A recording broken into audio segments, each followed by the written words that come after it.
What is up, hotties? Welcome back to another episode of Stay Hot. I'm Blaiden Kirk, joined as always by my two favorite co-hosts of all time, Matthew Sponhour and Theo Ash. And today we've got a very special episode for you. There were 8 teams that made it to the divisional round of the NFL playoffs. 7 of those teams did not win the Super Bowl. Today we are ranking those teams from 1 to 7 based on how bright their future is. So, without further ado, Matt, Theo, before we get into this consensus ranking, how are you guys doing on this beautiful Wednesday afternoon? I'm doing all right. I'm glad we're doing power rankings in chunks. We did this with the top 10 in the draft a while back, and now we're doing it with like divisional round teams. Eventually, we'll get into the middle of the pack and rank those. Just spreading out this power ranking over the course of like several months with different sections of the league. And I'm doing well. I just got hosed at the post office, though, which is why I was a little bit late getting to the record. How so? Me and Cammie were like a Depop team a little bit. She sells all the clothes. I bring them to the post office, and we split the profits 100-0. You're sort of like a grunt. I'm sort of like the grunt work, right? Okay. So I take mule. Like, what okay, boss, I'll take these shoes. Like that's my role. And so yeah, I'm at the post office, and she hasn't sent me where the shoes are going. I need this barcode to get the address. So I'm waiting there, and I'm like, what's the address? What's the address? What's the address? What's the address? Like, what's the barcode? I buy this box. I put the shoes in the box.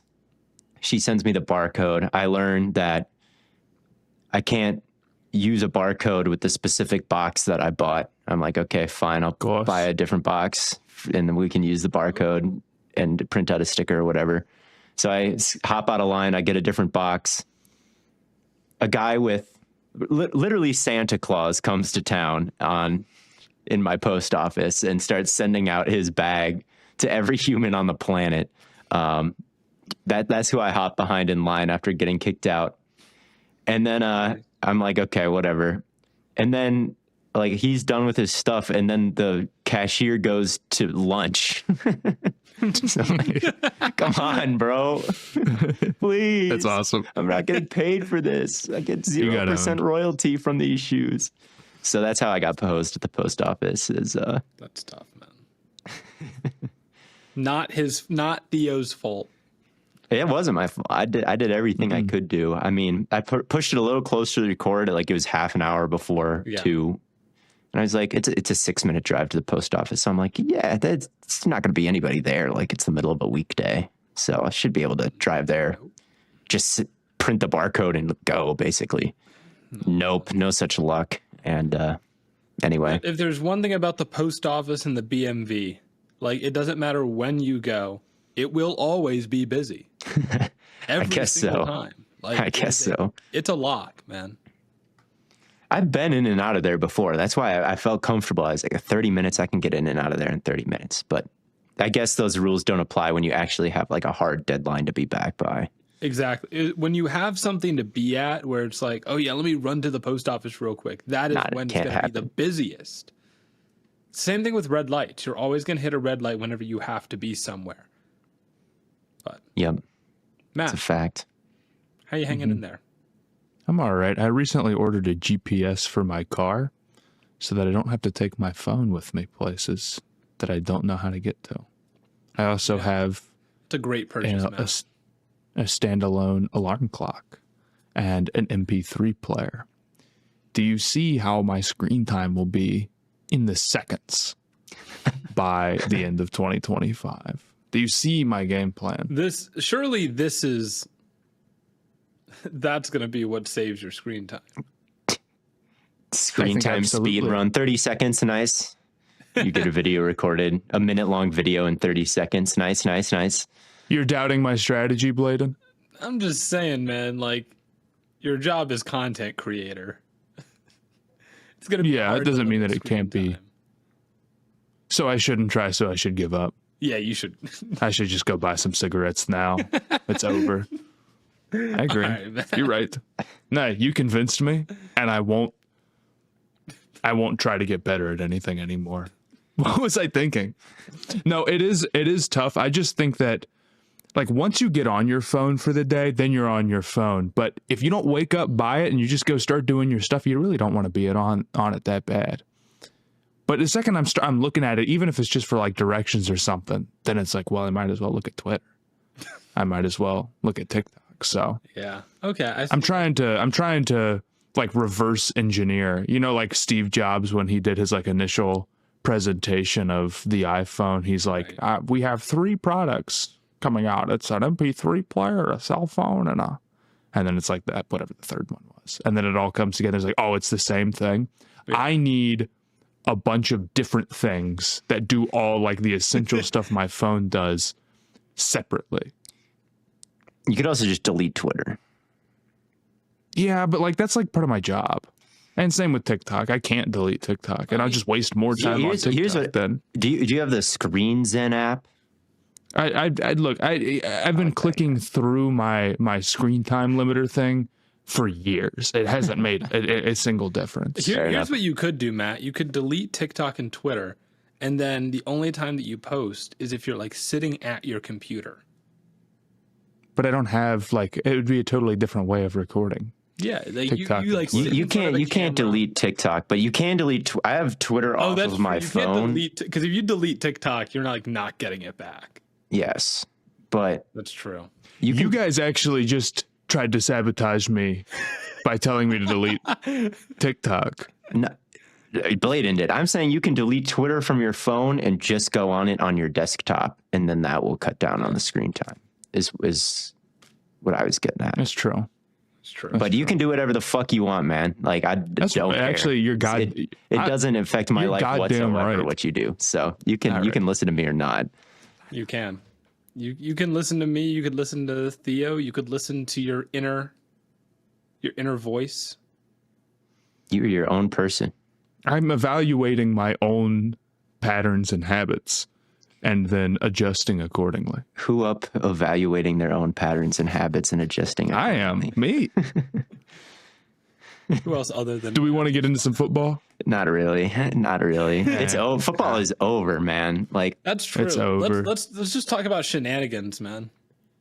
I made a Cooper DeJean video that got 4 million views and counting. 4 million did that get to? Damn. Holy it's at shit. 4 million, and I'm that like, check is going to be crazy. It's probably love not, that white boy. You know what TikTok's probably going to do to me, and it's going to wipe me off the app forever. It's probably going to say, this was made with low quality methods, and they're going to disqualify me from viewership. It's just so funny that TikTok will sometimes be like, your video was trash. They hit me with that on the Justin Herbert interception review that got me 1.3 million views. And then I appealed it, and they said, yeah, we looked at it again, and we're even more sure that shit was garbage. And I did not see a single dime from that. It's like, what? So if this one gets struck, if one more big video gets struck, I'm seriously leaving that app forever and just going to YouTube. Like it is, they did it on the golf interception review too. That's strike 2. They did it on my Bolton question, literally just a press conference question, but I appealed that and it came back. But they're still on strike 2. All right, make no mistake. But I think it's funny to have that many people watch a video where I talk about the Apex's coverage rules as in quarters. Like I'm like, okay, he's the nickel, he's between the corner and the mic, and he's got to watch the number 2 go vertical and then look to the flat and then sink, and then he robs the backside. 4 million views on that. So anybody who thinks that you can't get big just talking about whatever, it's not true. You can. You just gotta say it right. Just gotta say it right. You just gotta say Cooper DeJean. Yeah, you gotta intro it with a little song. Cooper DeJean. He's just a corner lockdown. When it comes to making the best hamburgers around, the basics matter. And Wendy's, well, they've really got those burger basics on lock, and boy, does it show. So what's the secret to all those hot and juicy hamburgers? Simple. Wendy's always crafts their hamburgers with that fresh, never frozen beef they're famous for. And the result? Hot and juicy, beefy hamburger perfection. Every time. No matter which hamburger you order from the Wendy's menu, you already know that thanks to those Wendy's burger basics, it's going to be exactly what you were craving. I mean, as long as what you crave is a hot and juicy hamburger. A hamburger made fresh, just for you, not waiting for you. After all, the perfect burger doesn't spend its time waiting around. So when you want a hot and juicy hamburger made fresh just for you, it's gotta be Wendy's. Fresh is kind of their thing, you know? Fresh beef available in the contiguous US, Alaska, and Canada, not available in Hawaii. Anyway, let's talk about teams other than the Eagles, because the Eagles won the Super Bowl. Do you want to start at the top, work our way down? Best situation? I think we should go worst of the 7 to best. Well, the worst is the only one that we are in consensus on. And that interesting. I did not think we'd be consensus on this. We almost weren't. I went back and forth on this a couple of times, but our consensus worst situation of the 7 teams that made the divisional round of the playoffs were the Ravens, Lions, Chiefs, Bills, Rams, Texans, Commanders, right? We all agreed that the Commanders are in the worst situation of any of those 7 teams. Situation is a way to put it. I don't think they're in a bad situation. I just think they're the farthest away right now. That's how I ranked these teams and then took into account what their offseason looked like. The thing with Washington, they did make the conference championship game, but it was against an incredibly injured Lions team. And outside of that, I think they definitely have the least talented roster. Oh, yeah. Across the board of any of these 7 teams. Now, the flip side to that is that they're way ahead of schedule. And they have, $80 million in money in free agency. And they're not losing a bunch of key players. So there's no reason that this shouldn't be an offseason where they add and add and add. But I think they have more work to do in terms of getting the defense to the point where I view them as a real contender. And honestly, I still have questions about the offense, even though I think it graded out very good last year. Getting the offensive line to come together, finding consistent receiving threats across the board outside of McLaurin, and just building the running game. So I think they're in a good spot. When you hit on Daniels and Stan Russell, it's okay, that's what it's going to come down to. And you got the tough thing out of the way. But to me, they've still got work to do. And being ahead of schedule is one thing. Taking that to the next level and being a contender who wins a Super Bowl is another. Yeah, I completely agree, Matt. I wanted to put them higher simply because I was man, they've got so much cap space. They're ahead of schedule. They could really be pretty crazy next year. But then I thought about it and I'm well, outside of Daniels, they have by far the worst roster of these 7 teams. They probably have the worst coaching staff of these 7 teams, but debatable. We'll see what the Lions do replacing their brain drain, and we'll talk about that. But as far as head coach goes, you'd probably rather have any of the other 7 over Cliff. So that's kind of Quinn. Yeah, Cliff is there. Cliff is OC. Yeah, Cliff Quinn is OC, but that's that's a whole other issue. He has his November flop. Not this year. Well, but that I do think that was more Daniels than anything else. Because it was a lot of, easy stuff early on in the year, and then things got harder in the second half, and Daniels held up and was able to kind of push them through that struggle. Because Matt, you talk about building up the run game. The whole run game was just Daniels. They couldn't really run the ball effectively behind their offensive line. They couldn't just get down and straight run the ball ahead. They weren't able to do anything consistent if it wasn't Daniels making a play, and then their defense is just not good.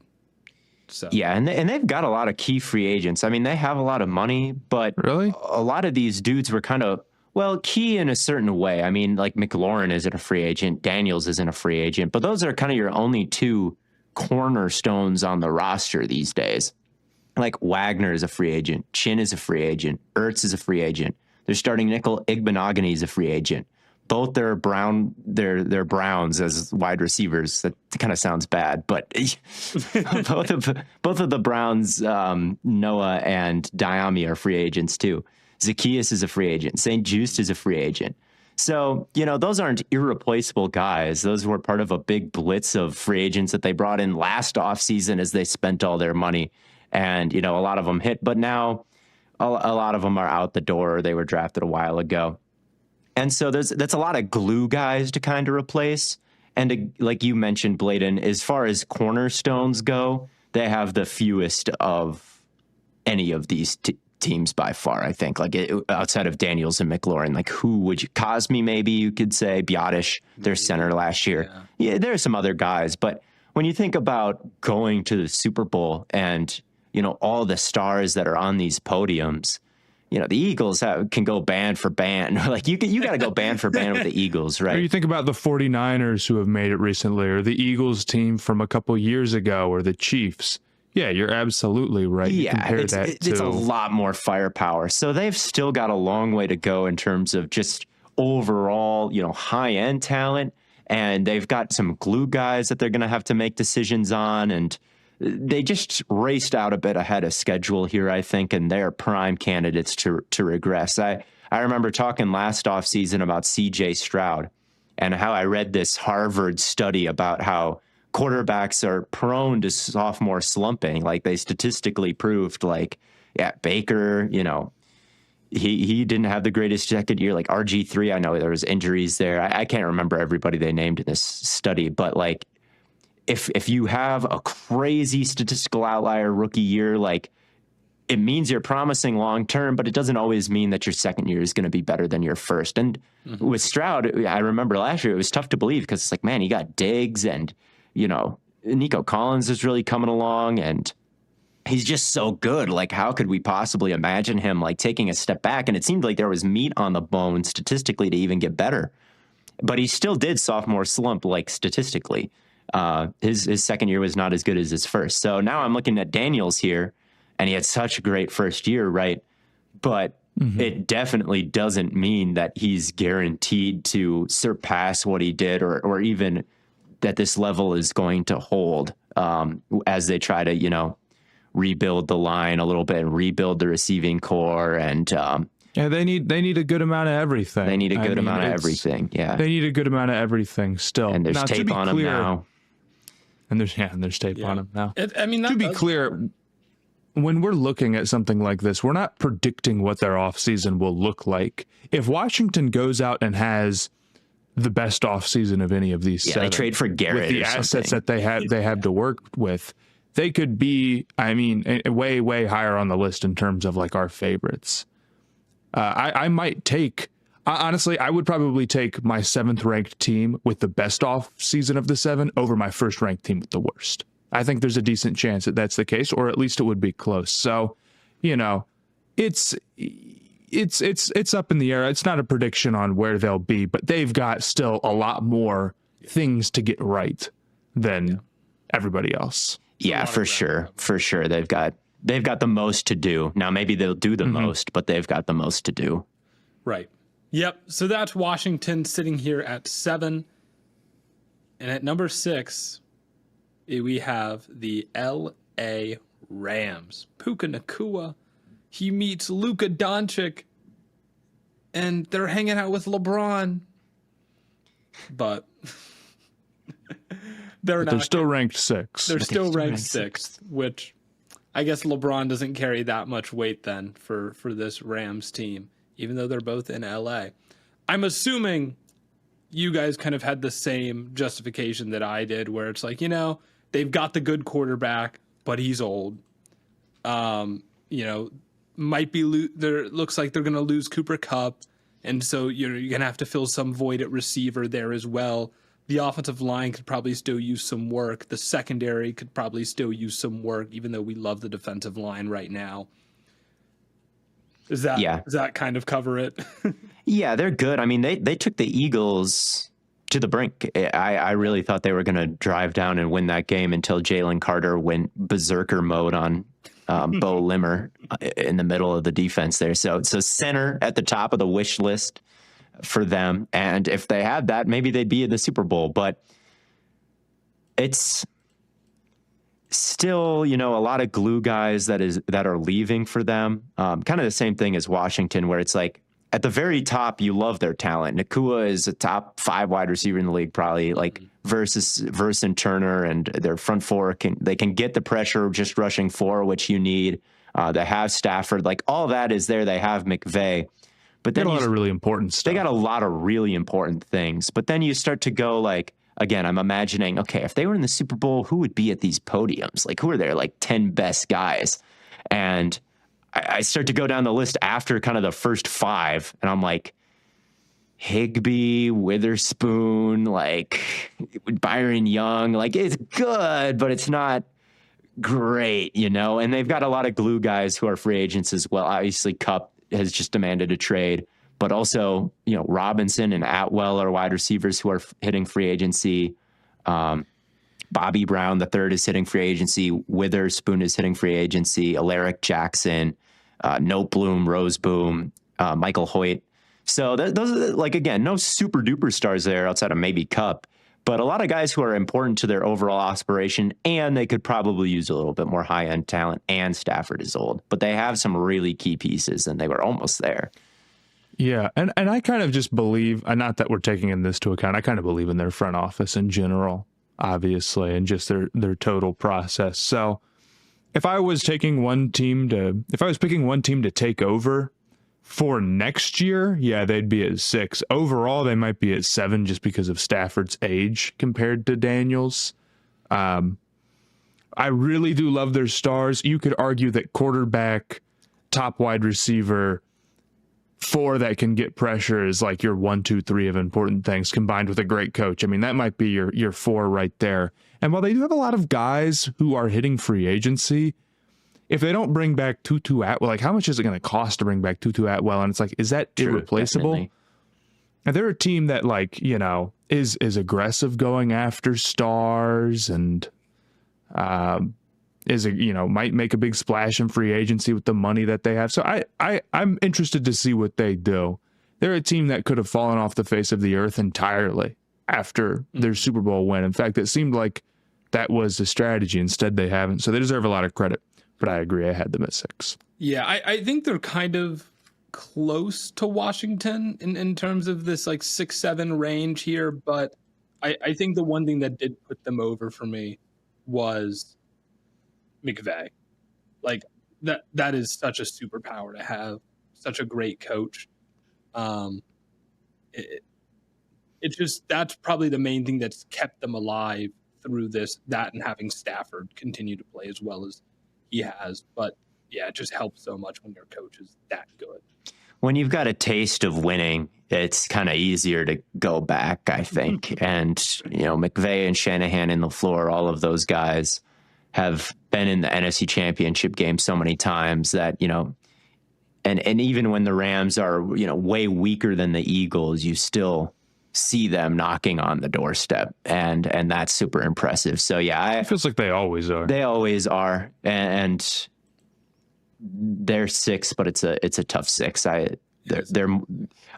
think of them as even in a different tier than Washington. Like, I just have a different level of faith in the Rams long term, whereas I've seen too many teams, kind of maybe flash one time and then not get all the way back. So that's what you're concerned about the Commanders. They flash one time and then, they sign this really expensive quarterback who's terrible, and then their star edge rusher demands a trade. And But what if they win the Super Bowl next year? Well, who knows? What if? So that's the Rams at number 6. At number 5, not number 7, we have the Houston Texans. I'm interested to hear, Matt, what made you? Because I think you have them here at number 5. Yeah, you and Theo both do. So, curious. Where put them here? We're starting to get into range where it's like, I think these teams are really good. And I think the Texans overall, I'm actually I thought I was kind of high on them in general. They have a great defense who will bring back almost all of its key players. And I think their stars defensively and offensively, for what it's worth, are incredibly good. Some teams have stars that are pretty good. Some teams have stars that are like awesome first team all-pro guys. I think Will Anderson is like, banging on the door of being that tier 1 of edge rusher. Stingley was first team all-pro this year, no? Nico Collins probably would have been if he had played a full season. He was first team all stay hot. I know that. That's all that really matters. So, and CJ Stroud, I think, is still a great quarterback. So, like, they've got the key pieces in place. I think their defense will be great again. But there's a couple of issues. Number one is that they really don't have a ton of money this offseason. They're just sitting on $2 million. Now, I'm sure that there'll be aggressive restructuring. And honestly, I didn't look into just how aggressive they can be. But they do have to bring back Diggs. And they do have like a monumental key disaster position group, which is their offensive line. Their offensive line has to get significantly better for them to be a serious contender, because even with everything that they've got, it's such an anchor last year that they weren't really. We spent that they could knock anybody off, but eventually that was going to get them. And eventually it did. Now, we might be sitting here in 4 months and say, okay, well, they kind of nailed a couple of offensive lineman draft picks and they restructured some guys and they brought back Diggs. And they still have some talent, I feel like, on the offensive line, with Tunsil out there, even though he had a bad season. Like, maybe they can just like sort of regress or progress to the mean a little bit with some dudes here, and the offensive line can be afloat, and all of a sudden they're way up there. But it's not a guarantee. They've got something really terrible to fix in a way that I wonder if the other 4 teams don't quite to the same level, I'll say. Yeah, I don't think any of, I mean, the Texans offense this year, I mean, it was like bad. It wasn't even like bad for a playoff team. It was just bad. Like success rate wise, where were they? Here, they were 31st in football in terms of success rate on a play. They were between the Browns and the Bears. So yeah, no other unit was as much of an anchor in this playoff race. Not even of teams that lost in a wild card round. There was no unit worse than the Texans offensive line this year. Now, some of that may have had to do with coaching, and Bobby Slowick is now gone, which I 100% support. Mm-hmm. They just did not seem to have the organization to, communicate games. That it would just shred them every single week. Like if a defensive tackle overlapped over a defensive end, the offensive lineman would be like, "What? Like what? They can do that? Like we got." I'm blocking this guy. That's very true. And it never got better during the year. It was crazy. It'd be like you'd be watching like week 16 and they'd just be bumbling over themselves. And it's like how much more talented or less talented is like the Commanders line compared to the Texans line? Like pure talent.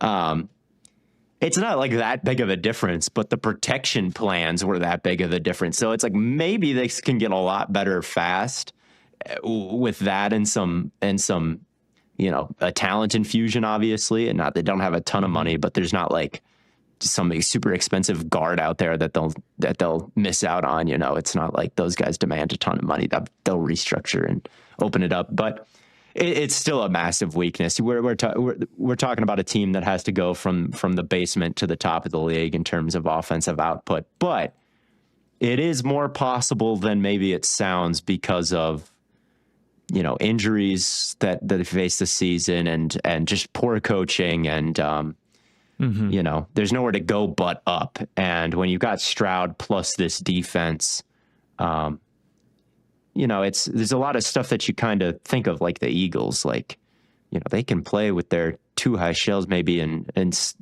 still have big time pass rushers. They can not blitz and still get there. And I shouldn't say they can play 2 high shells and stop the run, because they also got exposed in the playoffs with their linebacker play. That's another huge need for them outside of offensive line, is just guys who can cover and defend the run. I mean, D'Amico Ryans did a good job, bringing Christian Harris from like the bottom of the league to like fine. But this year that kind of capped out at just fine. Like they didn't go from bad to fine to great. They just kind of stayed at fine, and they were terrible against the Chiefs, and Kelsey went hog wild on them. So they've got some anchor units, but they've got the high end talent. Basically, they don't have a lot of big name free agents, unlike these other teams. It's just like Diggs, Woods, Fadakasu, and Derek Barnett, as I wrote down, as like names even worth writing down. So it's not even like there's that many glue guys that are leaving or high end guys that are leaving. Diggs, is the biggest name there, but you can bring him. Like Diggs isn't the world's craziest player anymore, Yeah, they'll need to be healthier this year, and they just need to improve the offensive line. It's a major issue. I did put them below the Rams just because of the offensive line being as bad as it is. I can see that. But that was kind of my only thing. And I think McVay is a massive superpower that, like, the Texans are clearly missing on offense right now. It's just like that, the offensive mind to hone things in. Yeah, I see the argument there. I guess the counter for that for me would just be the Texans have a secondary that complements their front four, and that makes their defense just way more powerful when they've got a Stingley and a Petrie and a Lassiter out there. Like the Rams need to find all those guys. Yeah, they have not. Mm-hmm. They have not done a good job of building out their secondary yet, but they can score points, so they can. It doesn't matter. That they can. They can avoid sacks, and they can just keep their defense off the field. Can run the ball. Yeah, they can run they can run the ball. So number 4. So number 5 we have the Texans. Number 4 we have the team that just lost the Super Bowl, the Kansas City Chiefs. Wow. So, that Theo, low. You had them at 2. Matt and I had them at 3. And consensus. And they end up 4? Ooh, that must mean we have a wide range of number ones then. Yeah. Interesting. I think the top 3 is relatively interchangeable I keep saying these teams are close. You guys know they're close. I think that the Chiefs are a little low here. I think they're probably closer to 1 than they are to 4, in my honest opinion. They have some issues in the sense that there's some serious talent that's, hitting free agency. Reed, Brown, Noddy, Bolton, like a ton of guys, right? And they only have $15 million. And I think Kelsey is like on his very, very last legs. Like I have little faith for him to be like a consistent weapon anymore, even if he sticks around in some capacity. But at the same time, I do think that they're going to be better at receiver next year, pretty much no matter what. Rice and Worthy are 2 guys who are young and like starting to play their best football, it seems. Like I think Rice would have had a huge year. Now you got Worthy there. Like I think we could see somewhat of a return to form for the Chiefs in terms of explosive plays next year. Now we've been saying that for a little while, but it doesn't mean that it can't happen this next coming year. I do worry about their tackle play, but they've also won a Super Bowl with bad tackle play before where it wasn't like, amazing. So I do wonder if they can overcome that a little bit. There's some other issues, like their cornerback depth is not very good outside of McDuffie. It got exposed pretty bad. But I don't think they still have the key guys, the key stars. And to me, I think they're in that sort of top tier of teams, even if they are maybe facing a little bit more of a task or an obstacle to overcome this offseason than everybody else. Yeah, I put them at number 2. There's one team that I think is such an overwhelming favorite here, the more I looked at it, that I couldn't help but put them at number 1. But then after that is the Chiefs. Just because they're the prevailing dynasty, and after the Patriots lost a Super Bowl, it wouldn't have paid to gotten too low on them, right? Like they just kind of come back. And when you're what the Chiefs are, and you have the best track record of everybody, I do think it's easier for you to kind of replenish your your reserves a little bit. I mean, could we be talking about the Chiefs as the best receiving core in the league, like wide receivers next year, if it's Rice, Worthy, and if they can add like a top guy like Higgins or something, or they can sway somebody to come play for them? I mean, when you're in this position, you can trade your first round picks, you can push money into the future. You can, there's still some big moves that it wouldn't surprise me if they made, and they've got more cap space than the Bills do. They've got more cap space than Houston does. They've got more cap space than Baltimore does. But they have a this lot more offseason. talent to replace that's do. leaving in free agency than those teams. That's true. That's They why have- I wasn't really moved by them having like $6 million or $10 million on a certain team. I do agree. I mean, how much is a Mahomes restructure? Because I feel like we're starting to get to the point where he's really getting paid, and that's the difference maker here. I think he's getting like $66 million or something like that. Which might make him the highest paid quarterback. You kind of figure it would in terms of cap hit next year. Yeah, that is a lot. I don't know. It's weighting the load, but we'll see. Yeah, but the reality is they just got past these other AFC teams this year, the Bills and the Ravens, and I don't think that there's anything too different about their situations going forward. In fact, in some ways, the Chiefs might be in a better position as a free agent destination, and they do have a little bit more money. But you're right that is counteracted by, Trey Smith, a very good guard, being a free agent, and like Wharton, for example, and D-Hop, and yeah. I am realizing there was a typo in one of the Chiefs, so. They're actually number 3 because I typed in CHEIFS in one of the columns instead of IEFS, and so it didn't count that. Okay. The So I human think at error of 3, it all. that's Human in error, relatively fair territory. Who do you have at 4 then, or who did we have it for? At 4, we had Buffalo. So Okay. Yeah, I agree with Buffalo that. was a tough one, I thought, to rank, because it's like, really, truly, like their offseason outlook doesn't look that great. Like they don't have a lot of money. They're kind of not that loaded at a lot of like important positions, but Allen is just so good. And he's the reigning MVP that I'm like, it might just not matter. Because I mean, we had them coming into this season being 9-8. Mm-hmm. I think a lot of us, or some even had like 8 and 9, I think, and they ended up, being the 2 seed in the AFC, and they were right there Cruising to a division win, right? So I think they're probably gonna be fine again. Their offensive line is good, and Allen is just so great. So I think their passing game is going to continue to be successful, and they can run the ball behind this offensive line when they need to, and Allen can, of course, complement that well.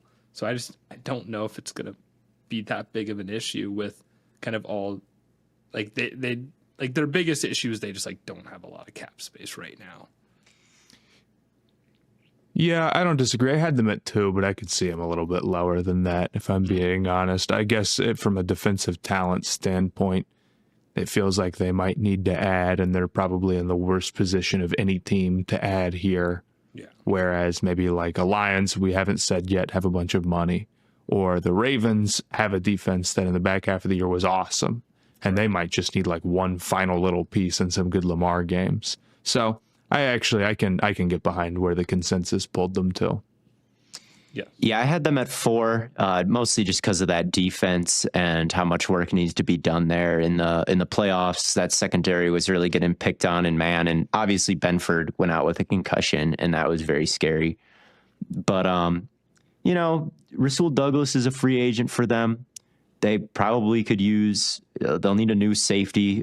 Damar Hamlin's a free agent and probably shouldn't have been a starter for them all year anyway.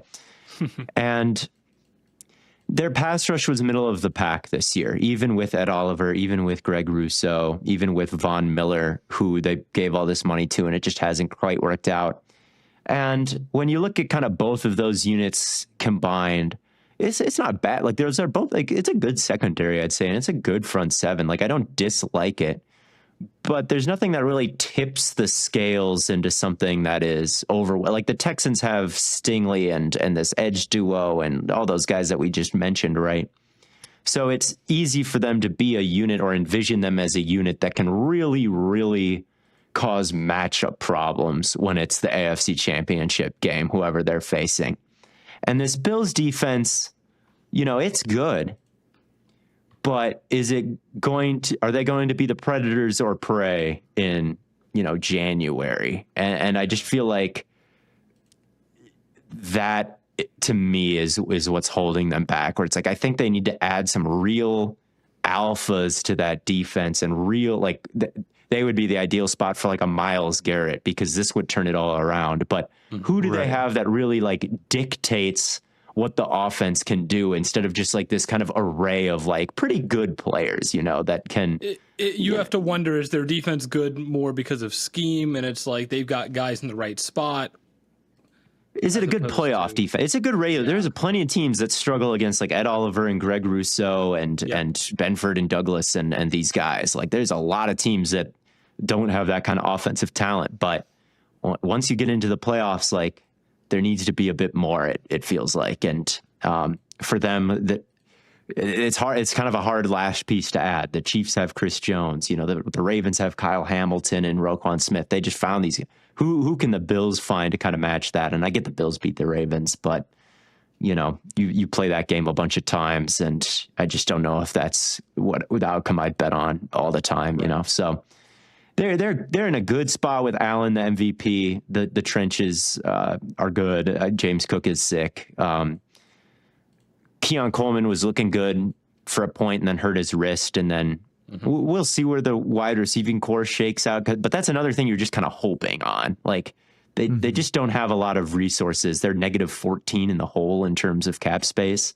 So they could definitely the defense and the wide receiving core, it's like, how do we amp this up to the level that we need to? I'm just not seeing that. But with Allen, anything is possible, I think.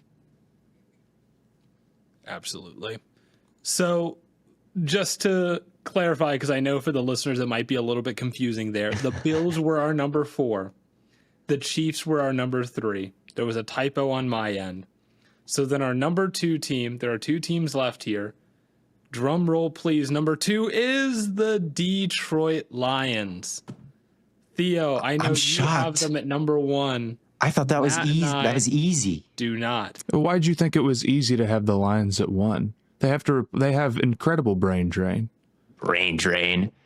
Here's why I got them at 1. Gibbs, Monty, St. Brown, Ragnow, Sewell, Hutchinson, Branch, McNeil, like Jack Campbell, Dan Campbell. Like that is, I talk about these Super Bowl podiums all episode. That's a Super Bowl lineup right there. Like that is okay. So that is stacked. Like when I was looking at that, I was like, man, that's good. That's like Eagles level lineup. You can't comp them to the Eagles and then say brain drain. Sure, there's the brain drain. I get it, but like, which completely killed Philadelphia with all of their stars. Crushed them. They got whooped in the wild card round by the Buccaneers. But that was 1 year. They one more year, and the brain drain didn't matter, and they won a Super Bowl. So it's kind of tough to know with Detroit, where it's like, are these going to be incompetent? Are these going to be exactly? That's why I have exactly. It might take them a year. They're a humongous question mark in that sense. And if they had a top 5 QB, then I'd be like, I just don't know if you can screw this up enough. And here's the thing. I will say I see the case for the Lions being that, like, who else is going to trade for Myles Garrett? Because they should totally do that. They should be the team to do that. They have $56 million in cap space. So much cap space. Dude, they have this kind of roster, and they have like the best cap space situation of anybody on this list outside of the Commanders. Like, if your coach can't coach those guys, like, holy shit, you suck. Like, but come on, man. It can happen, and we've seen it happen. Yeah. It's true, I guess. Totally, but like, it can totally Sirianni happen. Fired the DC and like hired Patricia, who, by the way, Shout God, out. what a bad hire. What a terrible Shout out hire. Patricia. But I you guess know, we'll see, but I can't. I can't. I Stand just think there's Patricia, such an so whatever. easy world to envision where like the Lions hires look more like, you know, Kellen Moore than like Brian Johnson, you know, like they don't have to hire someone like that crazy good. And I think they're still- crazy. I think they've got. I agree. Like the status that they sit in right now is awesome, and if they make a bunch of correct moves in terms of their coaching staff, and then they go make like a Myles Garrett trade, like oh my god, like Jeez, they could be the favorite. But like if they kill the big decisions that they need to make is not logic that we can use for every team here. And a lot of why they were so good was because of Ben Johnson. Yeah. They have talent, but we've seen it's totally possible to inherit a great wide receiver or two and a great offensive line and a quarterback who's good but not perfect and make that look pedestrian. Because the Eagles did the exact same thing. Now, I feel like I'm very pro Lions mostly. And I think like, honestly, the way that people talk about Detroit outside of this is sort of like the brain drain's going to kill them and that's it. I don't think that's necessarily the case. It's bad, but we don't know how it's going to play out until we see the hires they make at the minimum. There's no reason why they can't do a good job replacing those guys. But it's a really tall task, and it's really important, I think. It is. I mean, this will be the worst offensive mind that Jared Goff has played under in his entire time in the NFL. It has been Sean McVay and Ben Johnson. And now it's going to be whoever's next. So, I mean, we have no idea how that's going to look. Yeah, that's true. Where it's, you know, Goff did throw how many picks in the playoff game. And if it's him without the elite, you know, play calling versus Jackson, who's just kind of bulletproof. I can see what you're saying there, but man, the amount of good players that they have, the amount of good players they have is nuts. Gibbs is an offensive player of the year candidate. Like St. Brown might be an offensive player of the year candidate. Ragnow and Sewell will never win that award, but they're on that level. And then like they're Hutchinson and Branch are defensive player of the year candidates. So it's like, even the Ravens don't have that level of just. Hutchinson broke his leg. True. He's going to be coming off of he's not done with rehab like now. He's coming off of like a gruesome injury. And if we're talking for just next year specifically, we don't know, but we don't know. Yeah. As far as it stands right now, they could very easily have a pass rush problem if you're like, it's just going to take Hutchinson some time to come back from something that bad. Right.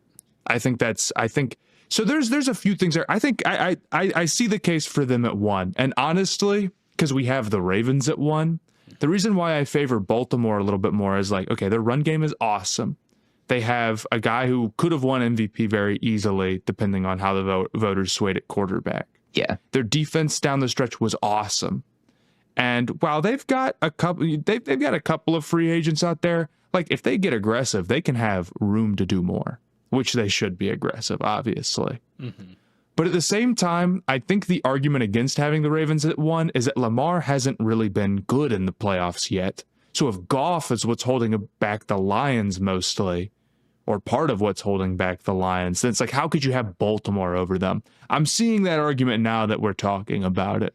But I also kind of believe, like, obviously, even with Lamar's struggles, having Lamar and Goff are way different things. Yeah, definitely. So, like, again, Jackson, I know I said it going into these playoffs. Like, I just don't care. Like, he's a top 3 quarterback in the regular season, so he's a top 3 quarterback in the playoffs. And even this postseason, like, yes, he did make those mistakes that cost his team, and it is okay to point the finger at him and say, like, he could have done a better job and protected the football. But still, even through that Bills game and the way they came back, it still just reminded me that it's like, yeah, I'd rather have Lamar in these moments than basically anybody but, Mahomes and Allen himself. And if it's Goff on the Ravens instead of Lamar, the hypothetical thing doesn't really work ever. Like, it's always like kind of a weird argument. But like we all know that the Ravens aren't winning that game with Goff. No, Goff is not making like a positive difference for the if the Lions had Lamar, they would win 100 straight Super Bowls. Like, I think if Lamar and like Jahmyr Gibbs and like it would just be over. Like just those Lamar, two, Gibbs, like behind the some best guy. offensive line, like it would be so over. It wouldn't even matter who the defense. You could have the Panthers defense out there, and I'd pick them to win. I think. Well, Maybe not.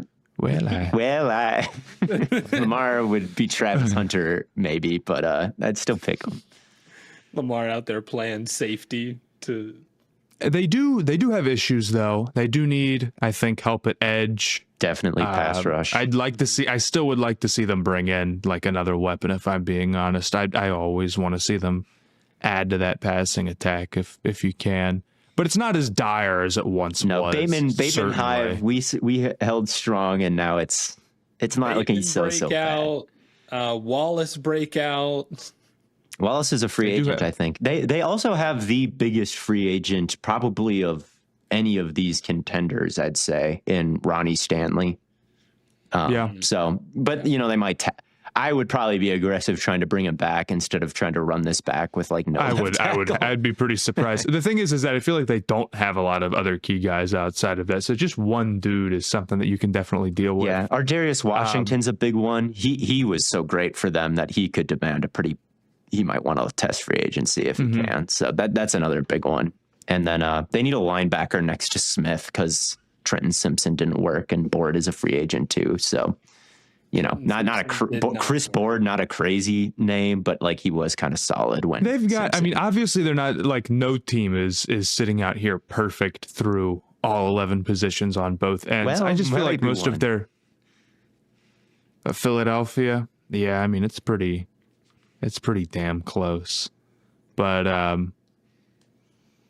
I feel like they're they're nothing that you couldn't expect them to address in the draft. Honestly. Yeah.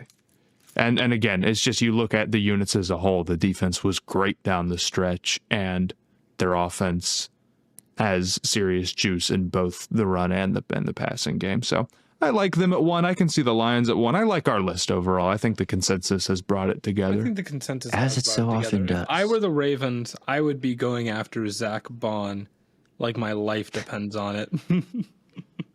That would be awesome. It would be awesome. That would be awesome. They would kick so much ass. Him and Roquan, that would be cinema. But I don't know. If you were Zach Bond, would you want to stay in Philly again? Yes.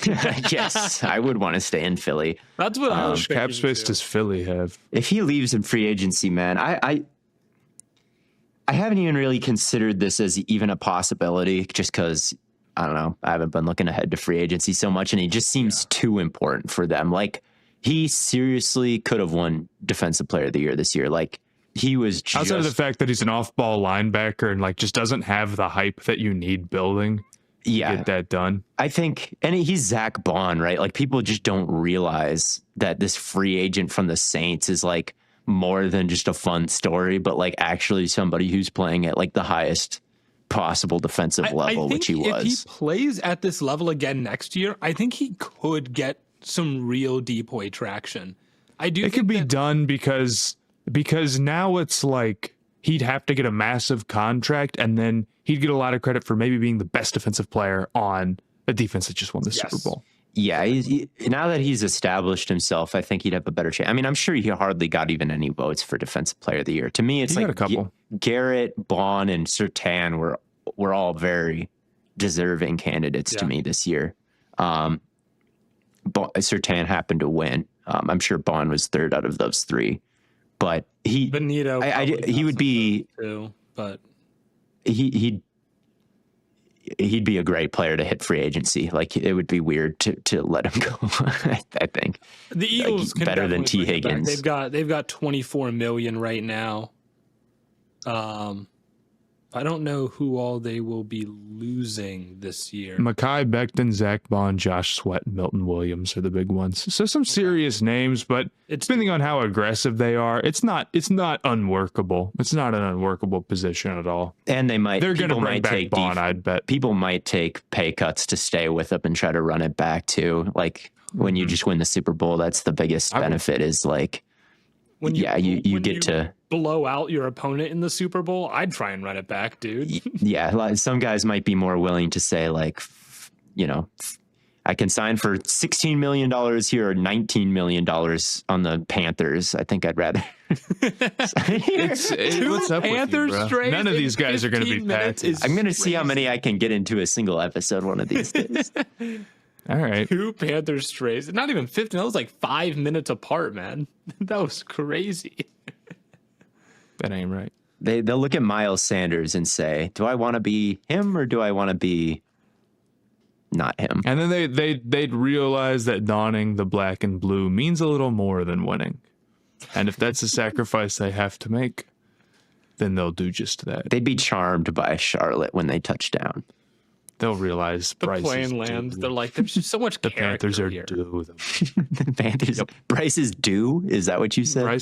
Bryce is dead. Look, they'll realize just how scrappy the games they played against the Chiefs and the Eagles were earlier. Yeah, true. The Panthers are the it's- best example to use because that is true that they did play the Chiefs and Eagles pretty tough, and they could actually kind of their offense could be nice next year. I will say it, but Zach Bond, if you're I listening, think the Packers come suck to Cleveland. balls, dude. You, That's what I. you will be a Cleveland Brown, Zach Bond. He's that's not gonna happen. Here's the thing. My prediction for Bond is that why would the Eagles let him walk? Why would they do that? I mean, knowing Howie Roseman, he won't. Like knowing any team, Well, I don't think anyone would let him walk. What's the linebacker franchise tag too? It's not like that's a very highly Probably paid like it position. can't It's be more than 20, like much more than 20 million, right? take that. yeah. Like Figure out the rest. At the minimum, you do that, and then I'm figure. sorry. And why would Bond be like, no, I'm not? Like obviously Bond's I'm going going to the Saints. Like he knows more than anybody that the wrong situation will like mess up your whole career. That's true. Line, it's 24 million. I'm doing that in a heartbeat and then figuring it out from there. That's what their offseason plan needs to be anyway. Bring Bond back because he was so good. He's probably like irreplaceable. And then if you want to be aggressive and bring back, a Becton or a Milton Williams for the right price or Sweat or whoever, it's like, I think that totally makes sense. But you probably don't have to, and you have draft picks. So, save where you can save and spend where you can spend. Yeah, I mean, you're the best drafting team in football right now, so you can kind of do whatever you want. We'd agree that if we consider them for this list, they would be number one. Pretty easily. Yeah. It wouldn't even be close. Yeah. So At Baltimore, they got that old guy that no one wants to hire as their head coach. I'm realizing Monken. I talked last episode how that's the glue that makes the league go round is having some old ass coordinator that you can fall back on because yeah, the owners don't want to hire him because I don't know, he's not a buzzy name. Like they do, the Ravens do have that and the Lions don't, which they is do tough. have that, and they found a way to survive the little bit of brain drain that they did have with McDonald towards the end of the year. It was, it took a while. It was a struggle to start. It was a struggle for the first 10 weeks. And I do think that's probably the likely thing for the Lions, where it's just like, it's probably not going to look like Ben Johnson right away, but like by the end of the season, like the odds that they just completely fall apart like the Eagles did is just low. As bad as much as brain drain can hurt you. Like how many times did the Patriots get brain drained? How many times has Sean McVay gotten brain drained? Like I get Sean McVay. Campbell's a little different because he's a CEO type. It's no Belichick. But he can still teach. Campbell does do stuff. Like people, what does he even do? He knows like football. You might be able to like ask him like, hey. Can you maybe help me? And he might have some wisdom to impart. maybe he doesn't. He became a head coach. He has no wisdom. Ball. He has Look, no I idea. care about you so much, and you're that doesn't help me, Dad. I drank 20 care coffees. I care about you so much, man. Every day I go home and I care. We You have any play action? We got play calling, no, but we got Trying to figure out these caring protections, so man. much. I wondering if you might have some pointers. I've been caring about that. And I know you're going to figure it out. That might be what he says, and the Lions might be fucked. That is true. But okay, I'll just run through our rankings here and then we can get out if you guys don't have anything else. At number 7, we have the Washington Commanders. At number 6, the LA Rams. Number 5, the Houston Texans. Number 4, the Buffalo Bills. Number 3, the Kansas City Chiefs. And number 2, the Detroit Lions. And at number 1, the Baltimore Ravens. And a list of teams that we think are in prime position to get to the Super Bowl within the next year or so, give or take. So, anything else before we get out of here? Anything you want to say to the good fans of Stay Hot? I got nothing. I got nothing. Well, then with that, thank you all so much for tuning in. And as always, from Corn Boy, Bird Boy, and Lemon Boy, we will catch you on the Flippity Flop.